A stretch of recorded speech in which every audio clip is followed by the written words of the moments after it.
Sup, Liron here, and today I'm going to talk to you about a watercolor painting technique that I consider to be one of the most important and also one of the most challenging.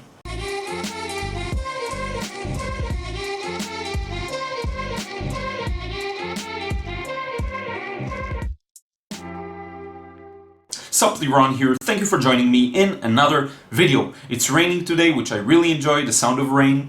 And today I want to talk to you about blending. And blending, I think, is one of the most important techniques in watercolor painting and also a very challenging one. Now, I want to make a separation between techniques and like the very basics of watercolor painting or painting in general. So for me, the basics of watercolor painting, and this is an idea I just snatched from Stan Miller, is getting the drawing to be accurate and getting the values to be accurate. Once you have these two things, and he keeps saying this over and over again, I know a lot of you have been watching him. Once you have these two things in place, the rest is really secondary. Now, in addition to that, there is one technique that's really important, that is blending, how you control the edges of the wash. It's important for a few reasons. First off, you want to be able to really blend or blur the edges of a wash to maybe create a feeling of depth or distance. That's the first thing. But the second is even more basic than that, and that is just to let two colors blend. So the whole idea of wash control and the nuanced ability to change the wash and play around with it and shift it in a very efficient and effective way. This is basically what I want to touch upon in this video. So I'm gonna show you the very basic blending technique. I want to show you how I blend or merge several colors together, and then maybe we'll just play around with it and I'll show you some cool stuff. I really don't know what will come out of this video, but what I can guarantee is that I'm going to show you the basic edge control or blending of the edge technique. Okay, so without further ado, I've been talking quite a bit now, let's get started.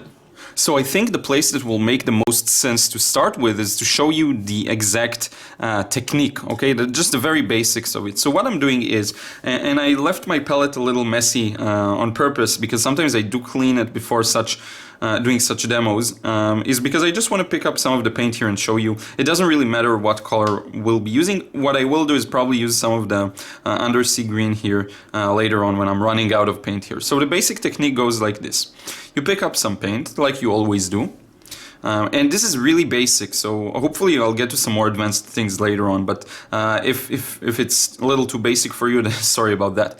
So I'm gonna lay down the paint here, okay? Just putting it down on paper. Now what happens is that I have this edge here.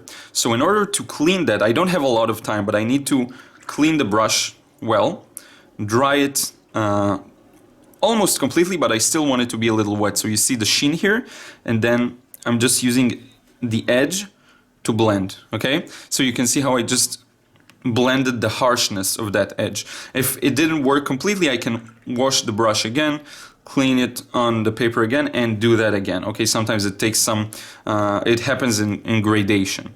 And this is actually an exercise I will be doing quite often when I got started, and these days too I do it sometimes. So I'm just putting down a little swatch, maybe even let's get it a little darker.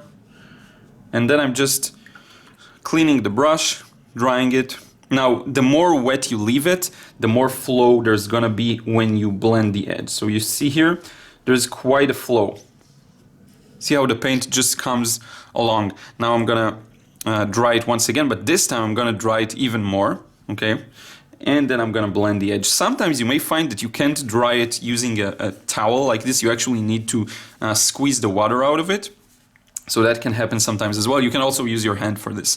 I know a lot of people do that. Okay, but that's the most basic technique. Now, in order to get this right, you need to really make sure that the level of wetness of the brush is accurate. Okay, so let me show you what happens when it's not accurate. I'm gonna grab some paint again, like this, and I'm just gonna put some paint here, okay? And now I'm gonna kind of clean it, kind of dry it, but leave it very wet. And look at this, all of this flow. You see, now that's great if that's what you're aiming for, but you see the paint really flows out. So if you want to have a very gradual transition, this is great. If you wanted to just blend the edge very, let's say, abruptly, then you'll need to dry the brush a little more, okay? like you get here. But this really made all the paint flow. So now I'm going to clean the brush again, dry it up much more significantly, and then blend that edge. Okay, so this is basically moving from pigment to just the paper white. Next up, I want to show you just how to blend a few colors. Before we do that, I just want to show you one more example, more zoomed in. So I switched to a smaller brush. The brushes I'm using, by the way, are silver black velvet. You can see here. And the paper I'm using is Saunders Waterford cold pressed. Now, for this kind of experimentation, this is an important note. The paper is very important. Okay, so if you're going to use a sketchbook paper or a paper that's lighter and not that high quality, you're going to have problems with this. And it's not going to be your fault completely. It's going to be, some of that can be attributed to the paper. So you really need to do this with more of, let's say, a decent quality paper. So I've got this edge here that I want to blend. I'm going to clean the brush in the water, dry it up on the towel. I know you can't see them now, but I just wanted to zoom in a little on this area so you can better see. And I got this gradual change. Okay, let's maybe leave the brush a little wetter this time, so you'll see a little more movement, okay? And really, after you get the whole values, accuracy, and everything, this is one of the only techniques you really need to practice. As long as you have that, then you're really good to go, and you'll be able to paint just about anything. So next up, what I want to do is again show you the change from color to color. Let me zoom back out again. So what we're gonna do is mix a yellow and a red. So I've got here the Hansa yellow. You can see it, it's out of the frame, but Hansa yellow medium, and then I'm going to mix it with Parolin red.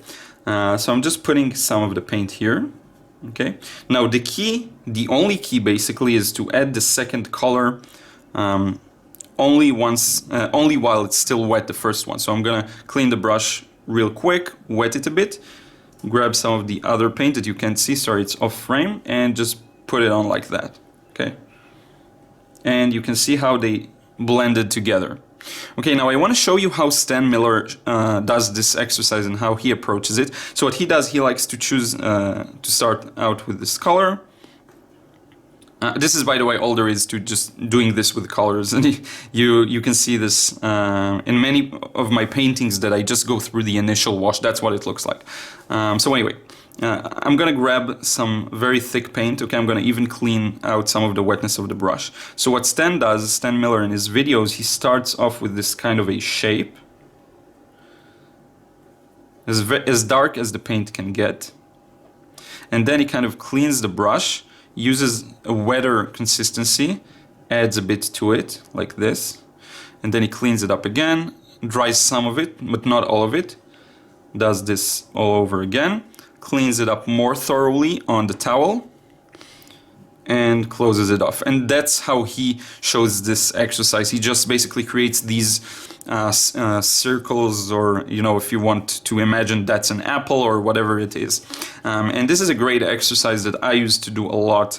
When I think I did it a lot when I was in Paris. I would start every painting session with this kind of exercise, which it is fun. So again, grabbing some of the thicker paint. I'm doing this video, by the way, while standing up. I don't know why that felt like the right thing to do, so I may not be as accurate, but I'm having more fun and getting a better bird's eye view. Okay, so now I'm doing this. I'm now, again, washing the brush. Now I'm drying it on the towel a little more. Okay, that's important. And blending the rest, like this. So then you get this gradual change. Now, the real trick in this method is the control of the water to pigment ratio. That's all watercolor is about. The moment you get that control or that ratio correctly, that's all there is to it. So let me show you once again a little slowly, okay? So I'm gonna grab some of the... I showed you, by the way, there is a video on blending exercise. So I'm gonna show you once again. I'm gonna move this a bit. And we're gonna start with the shape, and I'm gonna try maybe to make it a little more accurate this time. So the way I know how much pigment I need to pick up is you see the brush is just a little wet and I'm just dipping it into the paint, okay? So this is as opaque as it can get, as dark as it can get. And I'm just starting with this half moon shape. You can continue it a bit. And now what I'm doing is cleaning it up, but not too much, okay? I'm just kind of dipping it, drying some of it, drying a little more, and going back and blending that edge, okay? Now you don't want to overwork it. I'm a bit overworking it right now, but you don't want to do that. And now I'm going to clean it up a little more and dry it up a little more. Okay, so now it's a little more dry. You can see it in the way the light reflects. Maybe it's even too dry. I'm going to wet it again just a bit and blend this rest of the edge. And now I'm going to again dry it up a little more. Okay. And you can check out, and I will put a link to my video on blending, the blending exercise. Now, I want to show you, because a lot of people make, I think, the mistake, okay? So some people do this. They don't want to do that. What they do is just play everything out in wet and wet. There are a few problems to that, so let me show you. Let's say I don't want to go that way, so I can, as an alternative, just wet the surface of the paper, like this. And then I'm going to do everything wet and wet. And I see some beginners do that. Okay, so I've got this round area here. And now I'm just going to start putting the paint in there. Okay. Now the problem with that is that you don't have enough control. And because there's so much water here, what's going to happen is it's going to dry so much lighter. And that's a problem. So now I'm grabbing some more paint, darkening this left area all the way to the center maybe. And now I'm cleaning the brush, removing the excess moisture, going back to the paint, putting another darker glaze, if you will, into the wet and wet. So a few things with this method. First off, I didn't get the same result, and now you have the whole wet and wet issue, okay? You need to control the wet and wet now. And also you don't have that clean transition into white, okay? I could do it like this. So the way this works in my mind, and the logic of watercolor is, this is very wet. I want to suck out some of its moisture or wetness. I'm just going to dry the brush completely. I'm going to even squeeze the paint out of it using paper, and then I can pick up the paint and sort of smoothen the edge, okay? But still, it's not the same, and you can see this, it's completely different. What you want to be able to do is master wet and wet for sure, but also master this way of doing things, okay? And this is basically all there is to it. Just remember that it's all about the water to pigment ratio, or water to paint ratio, and also that you need to work as fast as necessary just to make sure that the edge doesn't dry, but not too fast, okay? Because I sometimes tend to work too fast. Let me show you what happens when the edge dries a bit, okay? Hopefully I didn't bore you with all of this. I know it's very basic for some, so I just want to make sure that... okay, so I'm gonna just put this pigment here, and better yet, I'm gonna use very thick consistency, okay? And now I'm gonna take my sweet, sweet time, kind of let it hang there for a while, you know, and just, I'm not in a hurry because I don't know what I'm doing, so I'm just doing some other things, and I'm gonna come back to it in just a few moments, and you'll see it's not the same result. Okay, so it's been like, I don't know, 30 seconds or something, and I'm gonna come back and try to blend it, and let's see how well this goes. So you see here, it doesn't work as well as I did here, and I need to really work hard to blend the edge. Now I may be able to, but now I get a bit blossoms because a part of it already dried. Okay, now lucky for me, I was able to kind of pull it back, but notice the difference. Notice how this is a bit overworked, and this one is much smoother. I'm gonna zoom in so you can better see. So it's a bit subtle, but hopefully you can see this.